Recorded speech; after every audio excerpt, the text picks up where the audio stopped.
Landing gear రీట్రాక్ట్ అంటే ఏంటి, దీనివల్ల విమానాలు టేకాఫ్ అయిన వెంటనే ఎందుకు కూలిపోతున్నాయి? ఈ పాటికే అందరికీ బ్రేకింగ్ న్యూస్ తెలిసే ఉంటుంది.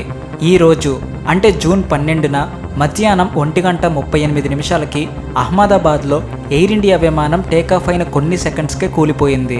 ఆ కూలిపోవడం కూడా దగ్గరలో ఉన్న బీజే మెడికల్ కాలేజ్ దగ్గర కూలిపోయింది. విమానంలో 230 మంది ప్రయాణికులు, 12 మంది క్రూ ఉన్నారు. అందరూ చనిపోయారు, ఎవరూ బ్రతకలేదు అని అంటున్నారు. అసలు ఈ విషాదం ఎలా జరిగింది అని ఆలోచిస్తే దీనికి మేబీ 2 కారణాలు ఉండొచ్చు. ఒకటి పవర్ ఫెయిల్యూర్ వల్ల, రెండవది మెకానికల్ లోపం వల్ల.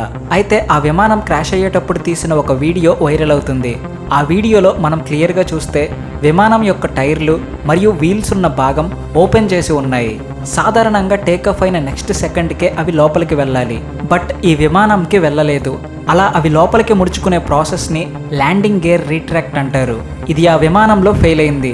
సో అవి బయటే ఉండడం వల్ల విమానం పైకి వెళ్ళడం చాలా కష్టమైపోతుంది. ఇంజిన్ల పైన ఎక్కువ బరువు పడుతుంది, వేగం తగ్గిపోతుంది, ఎత్తుకు వెళ్లకుండా గాలి కిందకి నెట్టేస్తుంది. అలా నెట్టే టైంలో విమానం బ్యాలెన్స్ తప్పి కూలిపోతుంది. మరి ఆ టైర్లు ఎందుకు ముడుచుకోలేదు అంటే అది ఒక మెకానికల్ ఫెయిల్యూర్ వల్ల లేదా హైడ్రాలిక్ సిస్టమ్ ఫెయిల్యూర్ వల్ల జరగచ్చు. విమానాల్లో 30% ప్రమాదాలు టేకాఫ్ అయ్యాకే జరిగాయి. ఇవాళ జరిగిన ప్లేన్ క్రాష్లో కూడా ఇదే జరిగి ఉండొచ్చు అని అంటున్నారు. బట్ ఇంకా కన్ఫర్మ్ కాలేదు, ఇన్వెస్టిగేషన్ చేస్తున్నారు.